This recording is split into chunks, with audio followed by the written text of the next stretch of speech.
Le consulat général de France à Dakar nous a envoyé un mail fin janvier pour nous informer que l'agence consulaire à Sali allait fermer dès le 1er février. Donc on a reçu le mail une dizaine de jours avant, juste avant, pour nous informer que l'agence consulaire allait fermer et que le consul honoraire qui avait qui avait pris ses fonctions officiellement depuis un an, quitterait ses fonctions à partir du 1er février. Je dois vous avouer que j'ai été un peu choqué et surpris.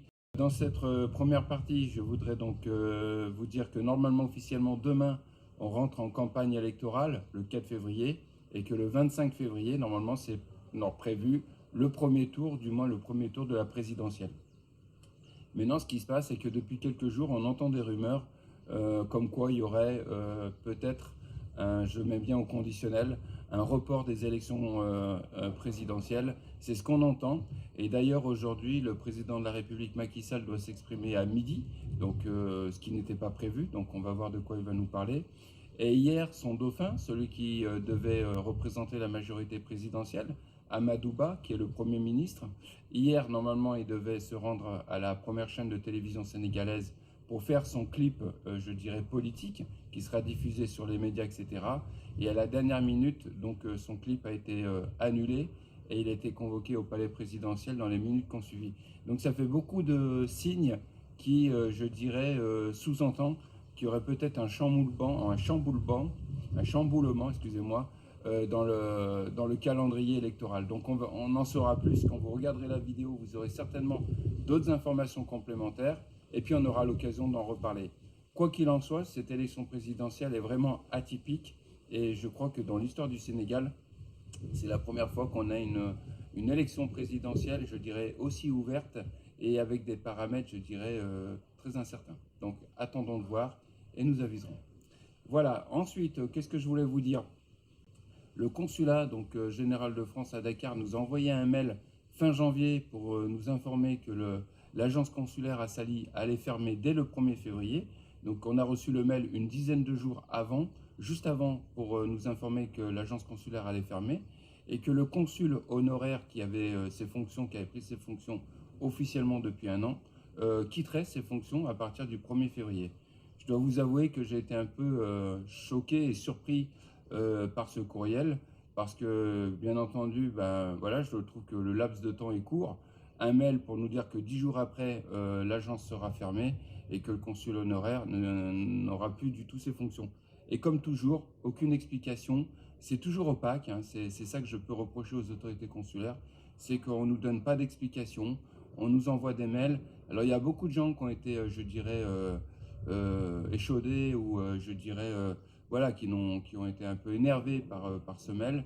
Et puis ils s'inquiétaient parce que c'est vrai que l'agence consulaire, donc, elle est tenue par des bénévoles, encadrée donc par ce consul honoraire. Et c'est toujours bien pour aller récupérer des passeports, faire tamponner un papier. Enfin voilà, je dirais que les petites formalités administratives, il y avait moyen de le faire dans cette agence. Et que là, ça oblige les gens à aller à Dakar et donc faire environ 140 km aller-retour dans la journée pour un papier, pour récupérer un passeport. Parallèlement, on avait diffusé l'information dans le groupe. J'ai appris que du côté de Ziguinchor, pareil, également là-bas aussi, il n'avait plus de représentation consulaire. Donc voilà, c'est ce que je reproche, c'est qu'il n'y a pas du tout d'information, on ne nous tient pas au courant et puis il n'y a absolument aucune approche pédagogique. Alors on a un nouvel ambassadeur, mais il ne s'est pas présenté, on n'a pas reçu de mail. La consul générale qui a été nommée il y a un an, pas de mail pour la bonne année. Je veux dire, je ne comprends pas.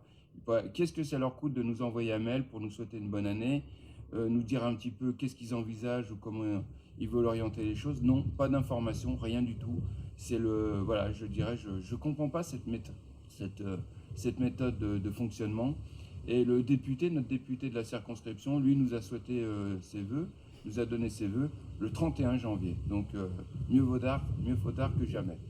Voilà, donc voilà un petit peu ce que je pouvais vous dire dans cette première introduction. Moi, je suis très inquiet par rapport à cette situation-là parce que je vais faire une petite parenthèse. Un de mes amis qui est maintenant ici, qui est au Burkina Faso. Et lui, il travaille pour un grand groupe, je ne vais pas dire les noms, mais c'est les grandes institutions internationales. Il travaille là pendant presque 20 ans.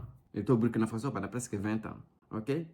Et avant même que le Burkina commence à avoir des problèmes de djihadisme qu'on connaît maintenant, toutes les problématiques de terrorisme et tout, lui, il avait des informations, mais ce n'est pas directement lui qui avait ces informations-là. Les informations, c'était sa femme qui recevait ces informations-là. Et la raison pour laquelle, sa femme avait accès à ces informations, c'est parce que sa femme travaillait comme enseignante dans une école française au Burkina Faso. Donc, sa femme travaille comme enseignante dans une école française au Burkina Faso. Et puisque quand tu es citoyen français ou citoyenne française, tu es dans le registre du consulat, tu es dans le registre de l'ambassade, et à chaque fois qu'il y a des informations, les grands pays, les pays développés, ils ont ça. Donc, tu as la technologie, les outils, tu as le personnel, tu as tout ce qui te prend pour t'assurer que tu n'es pas pris par surprise. Donc, honnêtement, les Français ou les consulats de pays qui sont en Afrique ne seront jamais pris par surprise. Jamais. Parce qu'ils ont un système de renseignement extrêmement développé.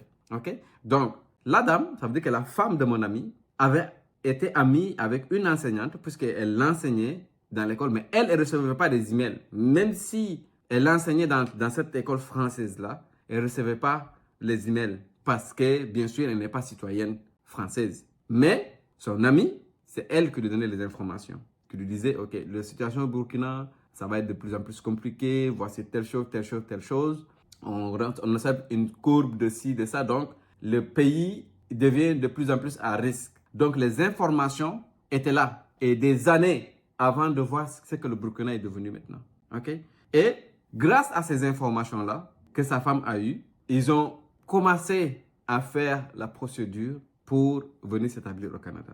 Parce qu'ils sentaient le danger, ils ont senti le danger. Okay? Grâce aux informations qu'ils ont eues à travers le consulat. Quand un consulat qui existe depuis des décennies ferme subitement et on observe des problèmes ou des conflits dans ce pays, ça sent pas bon. Il faut vraiment regarder pourquoi. Pourquoi le consulat ferme? Les consulats, les alliances françaises au Sénégal, les services français au Sénégal sont éparpillés dans la plupart des régions. Ils ne sont pas juste centralisés à Dakar. Et s'ils ferment, c'est parce qu'il y a un problème. Alors la question est se poser, pourquoi vous fermez vos consulats? Qu'est-ce que vous prédisez? Qu'est-ce qu'il y a? À quoi il faut s'attendre? Malheureusement, ce n'est pas tout le monde qui a l'information. Ceux qui ont des connexions, bien sûr, ils vont avoir les informations. Mais ceux qui n'ont pas les connexions, qu'est-ce qu'ils vont faire? Non, ils ne peuvent pas se préparer. Parce que l'idéal, c'est que quand il y a un problème, c'est d'être capable de te préparer, de savoir, OK, donc il y a tel problème qui va venir, donc je me prépare en conséquence. Qu'est-ce que tu vas faire? Il n'y a aucun moyen de se préparer, il n'y a aucun moyen de dire, OK, voici qu'est-ce qui peut arriver. Mais moi, je pense que la jeunesse africaine, la jeunesse sénégalaise, c'est une jeunesse qui est très mature, qui est très dynamique. C'est une jeunesse qui, malgré les difficultés, malgré les situations, ils sont capables de savoir raison garder et de s'en sortir. Le Sénégal est un pays connu pour sa démocratie, pour sa patience, connu pour sa tolérance, son hospitalité. Les Sénégalais sont connus pour ça. Et je pense que le problème que le Sénégal traverse aujourd'hui, c'est un défi. C'est un défi pour la jeunesse, c'est un défi pour qu'on puisse passer d'une étape à une autre. Dans la vie, il y a des cycles. Oui, ça va être difficile, ça va être compliqué, mais il faut aussi être positif dans le sens que les choses arrivent pour le meilleur aussi. Ce n'est pas tout simplement pour le pire. Okay? Et j'ai foi en cette jeunesse sénégalaise, j'ai foi à cette population qui est capable de passer à travers toutes ces difficultés-là et rétablir une stabilité et prendre son destin en main. Et c'est ça qui va arriver. Le peuple sénégalais va prendre son destin en main. Quelle que soit l'issue, quelle que soit la difficulté, quels que soient les problèmes, le peuple sénégalais va prendre son destin en main. Et ça, je n'ai pas de doute là-dessus. Mais bon, je ne sais pas qu'est-ce que vous en pensez. Je ne sais pas si quelqu'un a des réponses. Si c'est peut-être normal, hein, c'est moi qui m'inquiète trop pour rien du tout. Peut-être c'est normal, c'est le fait que ça ferme. C'est normal, ils n'ont pas assez de ressources. On connaît aujourd'hui la France est dans des difficultés. On voit des manifestations partout avec les agriculteurs. Si c'est des problèmes économiques avec l'inflation et tout, peut-être c'est cette raison-là aussi. Donc, il ne faut peut-être pas trop s'inquiéter. Peace out.